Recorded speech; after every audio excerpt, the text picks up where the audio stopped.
Então, continuando o assunto do outro vídeo, falando, cheguei a colocar no título do vídeo que o assunto do vídeo era sobre Logos, sobre a ressurreição do Logos, mas eu não cheguei a comentar nada sobre Logos naquele vídeo, e eu vou comentar mais neste vídeo.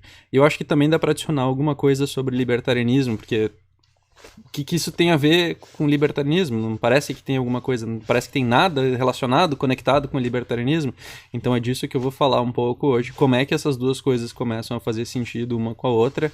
E depois disso a gente vai voltar pro assunto, finalmente, espero eu, falar da viagem. Então segura aí, vamos dar partida. Cultura libertária.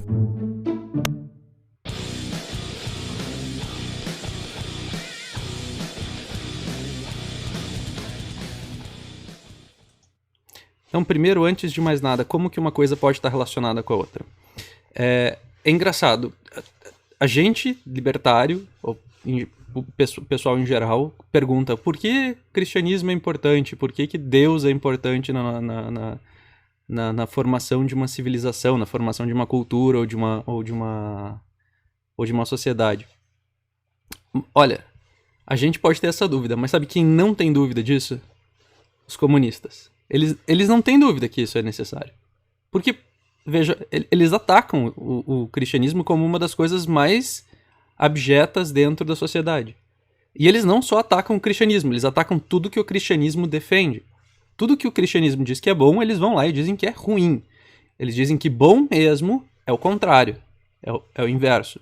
Então é como se eles estivessem propondo o mundo de cabeça para baixo, o mundo da desordem e não da ordem, né? Ou um mundo da ordem extrema, que é a ditadura, ou o mundo da desordem, que também é negativo, que é o fim das coisas. Eles não têm dúvida disso. Né? E a gente não questiona por que eles não têm dúvida disso. A gente não chega... Peraí, o que esses caras sabem que eu não sei sobre cristianismo? Por que cristianismo para eles é tão importante? Por que é um inimigo tão importante para eles? A ponto deles se infiltrar no próprio cristianismo e hoje ocupar espaços como igrejas católicas no Brasil que estão sendo subvertidas para dentro do comunismo. Por que o comunismo dentro da católica romana, por exemplo, é tida como um motivo para ser expelido da organização? Por que isso significa ser excomungado dentro da Igreja Católica Romana? Então, se tu começa a fazer essas perguntas, tu começa a entender que tem uma conexão entre as duas coisas. E se tu entende que tem uma conexão entre as duas coisas, o mínimo que tu deve fazer é tentar entender que conexão é essa e o que tem dentro dessa tradição de tão importante. De fato, esse é o cerne da questão, a tradição. O que tem essa tradição? E aí, justamente o nome, o título do vídeo anterior é justamente esse, a ressurreição do Logos. É o relembrar de uma tradição que é a tradição que nos permeia o tempo todo, que é a nossa cultura, que é o que a sociedade ocidental que é o que fez a civilização ser o que ela é relembrar o que tornou essa sociedade o que ela é hoje. A gente não consegue, muitas vezes, se dar conta o que tornou ela grande, porque ela está o tempo todo com a gente. Então, no meio das coisas que são todas iguais, é difícil da gente ver o que é diferente. Né? Então, às vezes, a gente tem que olhar para fora, ver o que é diferente, e entender o quanto aquela coisa que é igual perto da gente é importante. Visitar outros países ajuda bastante. Eu acho que vir para o Canadá me ajudou muito a entender isso. O quanto a sociedade é parecida aqui, né? O quanto o Ocidente é o Ocidente em qualquer lugar, né? Como essa cultura é praticamente a mesma, mas nos pequenos detalhes onde ela é diferente, tu consegue ver o impacto gigante que isso causa na sociedade. Uma coisa que eu comentei sobre a Rússia, eu comentei sobre aqui também, é que a Rússia parece que não tem o brilho nos olhos de quem sabe o que está fazendo, de quem tem um objetivo na vida. Parece que eles estão mortos por dentro. O canadense, ele não tem esse aspecto. Né? Ele não tem o aspecto de quem está morto por dentro, de quem já perdeu o motivo de viver. Mas as ações deles são desse tipo. Parece que eles não têm objetivo de vida. Parece que eles perderam o sentido da vida, o sentido maior das coisas. Parece que eles não têm mais a que a que se apegar para continuar andando, e eles continuam andando apenas para saciar os motivos instantâneos, as necessidades, os desejos instantâneos. Eles só se preocupam com agora. E qualquer libertário que entende um mínimo de economia sabe a importância da preferência temporal, né? Sabe como a preferência temporal acelerada é a ruína da sociedade, é a destruição. Né? Focar muito no agora significa esquecer o amanhã e deixar o amanhã não causar com que fazer com que o amanhã não exista. Então, esse conceito não é muito distante, é a mesma coisa. A gente está falando sobre ideias, né, que se preocupam muito com o transcendental, com o além do eu próprio, o que vai adiante do indivíduo, né?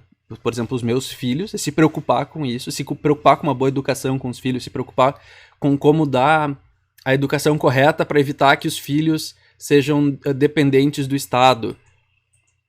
A gente está falando de uma educação de pensamento, de foco transcendental, que vai além do ser. Como é que a gente cria uma cultura? É a mesma pergunta. Como que a gente vai além do eu? Porque criar uma cultura não é no agora, não é, eu quero uma cultura que funcione numa geração. Não, uma cultura não pode funcionar numa geração, senão ela não é uma cultura. Uma das características da cultura é que ela tem que ser passada de geração para geração. Então eu quero que ela permeie o tempo, que ela seja maior do que o estado atual das coisas, que ela seja um contínuo, que ela seja transcendental. E daí tá o significado dessa palavra, que talvez não tenha ficado claro no outro vídeo. Então a gente está falando de algo transcendental. E a religião é exatamente isso, também é algo transcendental. Essa é a preocupação da religião. E essas preocupações similares, elas começam a se encaixar e a gente começa a perguntar por que, então, o que levou o cristianismo a ter essas mesmas preocupações? Alguma coisa eles sabiam antes da gente. A gente está chegando a conclusões agora, tá? Com base nessas ideias. Como é que eles chegaram nessas mesmas conclusões há milhares de anos atrás? Exatamente as mesmas conclusões, os caras estão 2000 anos na frente da gente. O que eles sabem? O que mais que eles sabem que a gente não sabe, que a gente esqueceu? E aí que tá a pergunta, o que a gente esqueceu? E a gente tem que relembrar, trazer de volta aquilo que a gente esqueceu. Então, o logos dentro da filosofia, ou dentro do cristianismo, né? As duas coisas se tocam muito dentro nessa área. O logos é essa ideia da razão, essa parte da razão, uma parte da linguagem, inclusive logos significa palavra, né? Essa parte da linguagem que conecta tudo, que traz tudo junto, que dá a razão das coisas serem. De certa forma, ela pode ser vista como a própria linguagem, né? Uma das maneiras de explicar o que o logos é aquilo que a gente usa para descrever as coisas, aquilo que a gente usa para significar nossos pensamentos, para canalizar os nossos pensamentos de forma que eles existam, de forma que eles se tornem realidade, né? Porque sem a linguagem a gente sequer consegue organizar, fazer sentido da realidade. Então ele é a palavra.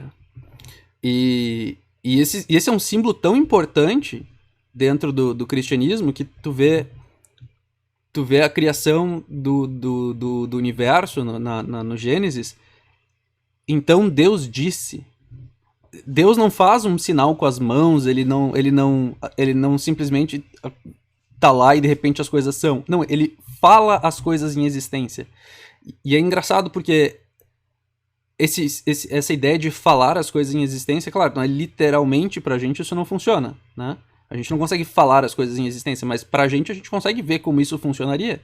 Eu conseguiria me comunicar com uma pessoa e minha comunicação ser tão precisa e correta, tão verdadeira, que as minhas palavras se tornariam reais através das ações das pessoas em volta de mim. Porque a minha palavra está conectada de tal forma com a realidade, ela é tão verdadeira, ela é tão correta, ela é tão adequada, ela é tão justa, que ela se torna a realidade, ela passa a ser a realidade, né? Assim como na história a gente constrói as coisas daquilo que é destruído, né? Enfrenta os grandes inimigos e desses inimigos constrói a sociedade, constrói o mundo, faz as coisas acontecerem. É claro que é uma narrativa bastante alegórica, mas tu consegue ver a conexão entre essas duas coisas e a importância dessas duas coisas. E Então a gente esqueceu, de certa forma, essa tradição, a gente esqueceu essas partes, e é por isso que é importante falar nesse assunto, é por isso que eu tô trazendo essas visões diferentes que parecem que não tem absolutamente nada a ver com libertarianismo, porque elas justamente a gente já teve a chave nas mãos para responder todas essas perguntas, para resolver todos esses problemas sociais, e a gente esqueceu. E a gente tem que fazer um esforço agora para recobrar essas informações e recompreender por que essas coisas são importantes e retrazer essas ideias de volta à tona. Então, uma delas que eu acho que seria bem interessante, e obrigado pro Marx por ter me cobrado por falar isso sobre esse aspecto que ele achou muito interessante, que uma das coisas que a gente esqueceu, por exemplo, é que a gente fala de ter fé. Né? E uma pergunta que já me fizeram várias vezes: César, tu tem fé, tu acredita em Deus? E a minha resposta é: depende o que tu quer dizer com essa palavra. Né? Vai soar bem como Jordan Peterson, porque ele que fala isso bastante. Só que essa pergunta, falar do Jordan Peterson parece, não, esse cara só fala do Jordan Peterson. Não, é que essa é a definição, é o significado dessa palavra originalmente dentro do grego, é esse que eu vou dar. Então não é, de novo, não é voltando, eu não tô voltando no Jordan Peterson, eu tô voltando muito antes do Jordan Peterson, para lembrar o que significa essa ideia. E para eles, e daí vocês vão ver o paralelo que é engraçado, para eles não existia ter fé, como eu sentar aqui e dizer, eu acredito que vai chover, eu acredito que vai... Não, isso não é acreditar.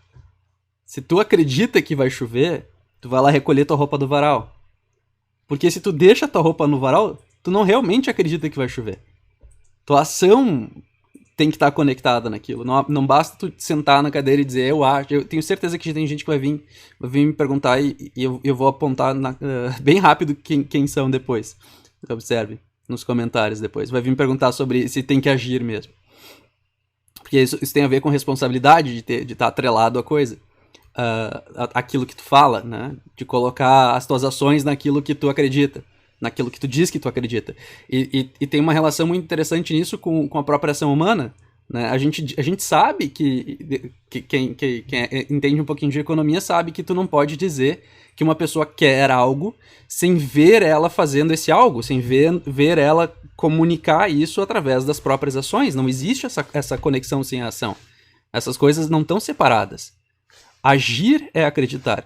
Então, se tu me perguntar se eu acredito em Deus e eu te disser, olha, eu tento agir minha vida toda como se eu fosse uma boa pessoa. Então, sim. Então, a resposta é sim. Agora, por muito tempo eu me considerei, e isso foi uma revelação pra mim, porque por muito tempo eu me considerei ateu na minha vida. Desde que eu tive dúvidas sobre coisas que eu não sabia responder sobre a Igreja Católica, que eu não gosto, que eu não achava interessante e ninguém sabia me responder. Mas eu não deixei de agir como tentar ser uma pessoa boa. Eu não me tornei uma pessoa má por causa daquilo. E isso tem a ver, de novo, com a tradição que nós vivemos. Tem a ver com quem a gente é de fato. Então, ao eu continuar nesse caminho de tentar ser uma pessoa boa, de tentar ser uma pessoa melhor, a melhor pessoa que eu poderia ser, eu nunca me afastei de acreditar nisso, de agir como se eu acreditasse. E aí que está o ponto fundamental da ideia. O ponto fundamental da ideia.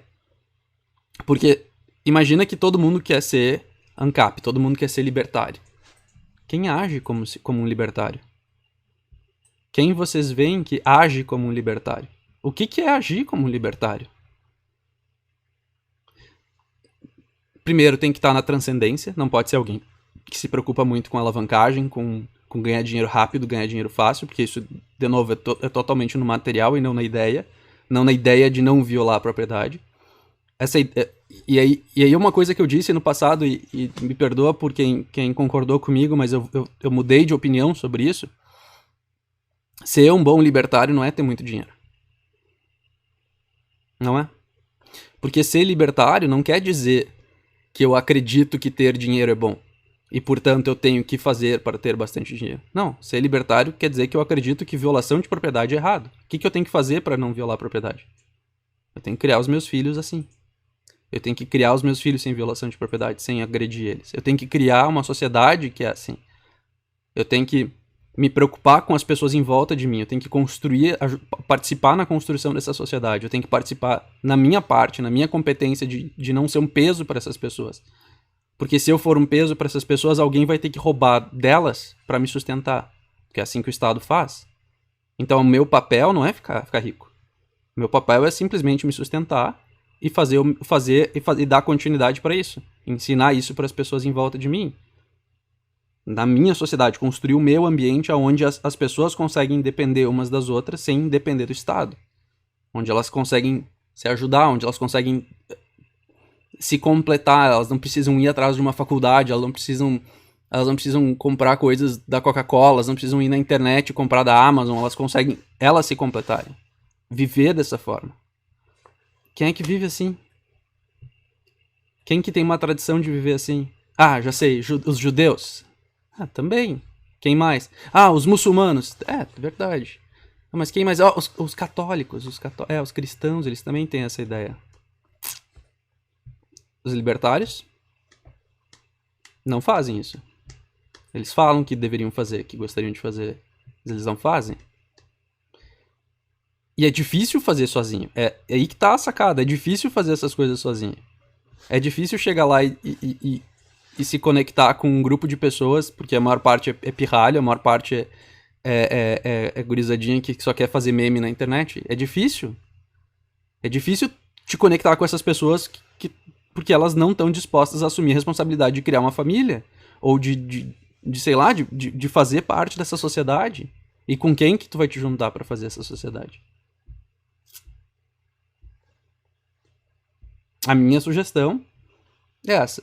Pensar um pouco mais sobre o que o cristianismo tem de tradição e por que deu certo tanto tempo. E por que o comunismo odeia tanto. E por que falar coisas como o lugar de mulher é na cozinha eram tradição, eram totalmente aceitas, e hoje tu vai ser enforcado se tu disser, em praça pública, de cabeça para baixo. Por que essas coisas eram tradição, era normal, era aceito, era comum, e agora é ultrajante falar? Tem algo, e eu posso dar a minha experiência, por exemplo, nesse tópico, é fácil. Depois que a minha esposa parou de trabalhar, o nosso salário conjunto aumentou 8 vezes. Eu acho uma ótima explicação do porquê lugar de mulher é em casa cuidando dos filhos. Porque elas são naturalmente feitas para isso. A genética delas é perfeita para isso. Do homem, nem um pouco. Então, tem uma boa razão para essas coisas serem. E por tanto tempo serem assim. E a gente parou de perguntar por que as coisas estão de cabeça para baixo. Por que a gente não tem mais a família como centro dos valores sociais. Que o maior valor social é ser feliz. Seja lá como você é, seja feliz. Então tu pode te identificar pela tua sexualidade, porque a sexualidade é a coisa mais importante do teu caráter, né? Não importa o que tu faz para a transcendentalidade da humanidade, o que importa é realmente como que tu exercita o teu prazer. Te identificar como gamer. Ah, eu sou gamer, eu tenho um teclado gamer, eu tenho um microfone gamer, eu tenho fones de ouvido gamer, eu sou gamer. E aí o que eu produzo para a sociedade? Qual que é o transcendental disso? Nada. Tá vendo? É aí que tá. Aonde que estão os libertários? Eles não estão vendo o vídeo do Rafael. Eles estão vendo vídeo do Jonathan Pajot, eles estão vendo vídeo do Jordan Peterson, eles estão vendo vídeo... Infelizmente também, provavelmente estão vendo vídeo do Nando Moura, do Michael Kister, não, do outro Kister lá. Eles não são quem vocês pensam que eles são. E eles não sabem o todo, talvez eles tivessem que saber um pouco mais. Talvez a gente tivesse que fechar a ponte, andar um pouco pra lá e fazer eles andar um pouco pra cá. E enxergar o todo. É isso aí. Espero que vocês tenham gostado e até a próxima.